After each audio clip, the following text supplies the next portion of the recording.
Hey everybody, it's Nick. This week we are talking about my session 0 that I had a couple weeks ago, and really interesting setting up expectations for players, making sure everyone is on the same page about what we're doing this D&D campaign, what's going to be about, that kind of a thing. So first off, I think that session zeros, or whatever you want to call them, right? It's session 1, the first time you ever get together, however you want to label it, doesn't really matter, but we all understand what a session 0 is. It's the time before you actually are rolling dice and killing orcs, but you are getting together with your players and setting expectations, getting on the same page, making sure that everybody is up to speed on what we are going to be doing in this D&D campaign. And I sent out in my campaign pitch doc, at the end of it, there was sort of a, hey, these are things that you could do to be a really great player that I'm excited to see every single week. Not required, just things that I would really appreciate.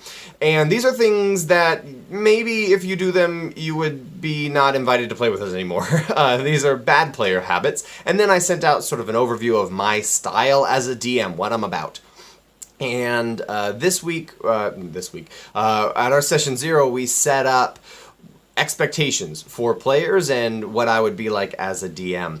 And I think that's critically important because all conflict derives from, at least interpersonal conflict between one another, derives from miscommunication or missed expectations. And so I wanted to make sure that everyone's expectations were on the same track and that we could open lines of communication and be on the same page and that there wouldn't be any massive conflict or people disagreeing about how the campaign was going in the middle of it. So the first thing we did in this session 0 was pick the campaign that we wanted to run. They picked the Agents of the Emperor Special Forces campaign.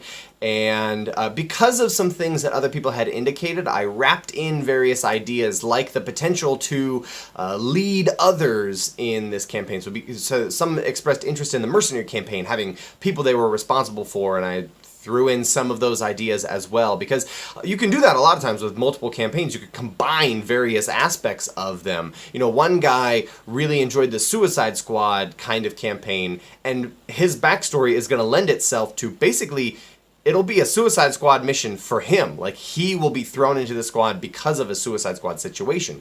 So that, I think, is a really interesting way to combine various campaigns for players and make it more fun overall. So in terms of character creation, we talked a little bit about ideas, but I didn't want to put the pressure on anyone. You know, we're not going to be playing until September, and I didn't want them to feel like they had to come up with a character right in the moment, right? That I feel like that'd be crazy. I can't do that. As a player, I couldn't make a character and then sit on that idea for 4 months and then still be excited about it when I was going to play later. I would just have come up with a new idea already at that point. So that's just me, and I wanted to make sure that my players didn't feel like they had pressure to do any of those ideas. But if they had ideas, we could talk about them as a group, and then people might know what roles might be open to get filled, or if they were on the fence between A and B and somebody was going to play A, well, now I can play B. So I wanted to make sure that that was out there for players as well. So I set up a lot of expectations. I talked about PvP combat, like we do not, at my table, attack one another in character unless all parties are okay with it. I'm fine with you using skills and abilities on a player if everyone is okay with it. Generally speaking, though, if you want to persuade someone, persuade them. You do not get to roll persuasion and mind control their character. If you are not happy with a decision that some other character is making, you do not get to hit them with your sword. You're all on a team together. Now, what are the reasons for this? It's meta. All of it is meta. No in-game restriction why a paladin can't attack the rogue who is stealing something, except for the fact that I, Nick, have said you're not allowed to do that. If we have conflict, we're going to resolve it like adults. We are, at the table, all adults. We're going to figure it out. There are better ways to do it, in my experience, than just attacking each other. I have not found many successful situations where two players, at least one of whom is not okay with PvP combat, get into PvP combat. So, if everyone's on board with it, go for it. That's fine with me. But if you're not okay with it, we're not going to do it. I described some of my house rules, like how I handle critical hits and nat 20s and nat 1s on saving throws. That is a rule that I have implemented for crits. You deal your maximum damage from what you would have rolled, and then you roll again. So, like, if you were going to roll 1d12 plus 5, then you would deal 17 plus 1d12 damage with that critical hit. Beefs them up a little bit, makes it so that you don't roll like 2 1s on your attack. It's like, great, I did less damage than I would have done on a regular hit, potentially. So it always makes crits interesting and special. The bad guys have the same rules. So crits are combat changing. And for spell saving throws, I have something that I implemented. I don't know that I'm recommending all of these changes to you, but I have tinkered and tailored my game to be exactly the kind of flow that I wanted. I like 1s and 20s being special, especially in combat. I don't know how I feel about critically succeeding or failing skill checks, because those are, I think, a different beast entirely. You can't do impossible things just because you rolled a 20 in skill checks. But in combat, I like that they dynamically and dramatically change the game. So if you, in my game, you roll a natural 20 on a saving throw, you take no damage. Even if you would take half damage, you evade or elude or resist the spell so effectively that you take no damage. However, if you roll a natural 1, you take maximum damage. So you take, from a 3rd level fireball, which is 8d6, you would take 48 points of damage. No one rolls anything, you just take 48. I laid these rules out to my players. I made sure to lay out all of my homebrew rules and then ask them, hey, are you cool with all these rules? Some of you have played with me before. Do you want to tweak things that we had previously? I made sure to bring up narrative initiative, which I made a video about on how and why you should delete initiative from your games. And I can link to that also. A lot of links in these videos. Oh well. And I made a video, and so we talked about that as players, and everyone was like, yeah, this is really cool. It's dramatic. It leads to team-ups and combos, and they thought that was really neat. And so they were fine with it. The new players all seemed pretty cool with it too. I talked about other things like, what if a player dies? Well, what if a character dies? If a player dies, that's a whole other situation. But if a character dies, then you just make a new character. I wanted to emphasize, because some of these are like literally brand new players. They have watched one session of mine as sort of guests, flies on the wall for last campaign, and that's all their exposure to D&D. And so they may not know what it's like to have a character die. And so I just told them, hey, if you have a character die, then we can explore options of bringing them back. You guys are going to start at pretty high level. In the campaign they're doing, they're going to start at 5th level. So you're already starting at a moderate level, so death is maybe not quite so threatening. However, if you die and there's no other way to bring you back, then you could just roll a new character and get started. If you're really dissatisfied with your new character, or you really, really wanted that old character back, we can find ways to bring it back. I'm all about players having fun. And if you had fun playing D&D because you got to play that character, I'll just bring your character back. Like, it doesn't bother me that much. I did that with one of my characters in the previous campaign. I had Callister was dead, and the player Jason wasn't happy about that. And so I just found a reason in-game narratively, and made one up after the fact, that he could have his character come back. And so I'm fine with players having that option. I also talked about leveling up. I wasn't going to count experience. I sort of do a milestone-ish system. I generally tell the players how far they are away from leveling up. I measure it typically in sessions as opposed to story progression, because my players are always making progress in story, and so I just sort of let them know, yeah, you're probably about 1 or 2 sessions away from leveling up, or yeah, we'll level up at the end of next session, the end of this session, so that they have an idea of what to expect. It's always tough as a player to like, man, when are we going to level up? And I want to do this cool new ability, or these spells are neat, and I want to know when we're leveling up. But also, I don't like tracking experience. It's tedious, it's bookkeeping, it's accounting, and I don't want to be about that. So I let my players know this is what we do for leveling up. I also told them I'm super open to homebrewing stuff. If you want to have a class or a race or something like that, and one of my players is opting to play something kind of crazy, so I had to make him a homebrew race specifically. But I told him, if you're interested in running a race that is not in the player's handbook or Volos or whatever, or a class that you can't find anywhere, then we can find one. And if it's not to not to both of our satisfaction, then I will just make one. I am relatively comfortable and confident homebrewing and designing things in 5th edition, especially given the vast majority of positive and useful feedback that you can get from the internet. You can post on D&D Next or D&D or Unearthed Arcana. All these are very useful subreddits that you can post on, and people give you valuable feedback, sometimes super toxic feedback, but oftentimes very valuable feedback about how to make your class more effective, more balanced, more useful, more well suited to the rules of 5th edition. So one of the major changes that I made this game was I asked the players if it was alright if we eliminated feats. I have been using feats since I started playing 5th edition. I've been playing D&D since 3rd edition and have always used feats and found them really interesting. However, in previous games, at least how 5th edition works, I've become dissatisfied with feats because I feel like they are focusing players on options in a book that are powerful and interesting as opposed to doing stuff as characters. And I wanted to open myself up to feeling like I could give players cool, interesting options based on stuff they did in-game and not just be restricted to, oh, well, you leveled up, so you took this feat because it's really powerful and interesting. You didn't do anything to achieve that narratively, you just are now lucky somehow. You just, because it's a good, you now have Warcaster because it's important for you as a caster. But you didn't do anything to prove that you were a Warcaster. So I asked my players if that was okay. They were kind of tentative, and I explained what I wanted to do.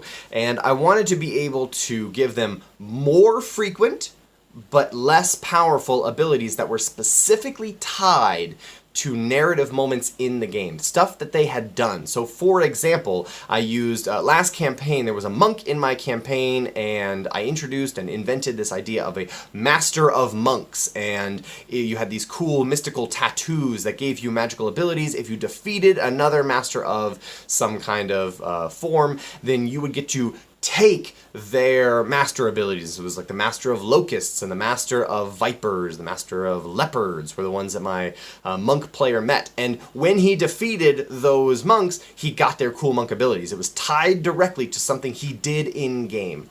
And so my players thought that was really interesting, really cool. They were a little hesitant, and I brought up the fact that what if you are somebody who is not as proactive in-game, you're more of a backseat kind of gamer, and I reassured them that I was first very aware of that, and sort of had that as a list in my head of making sure everybody is getting roughly the same amount and power of these cool abilities.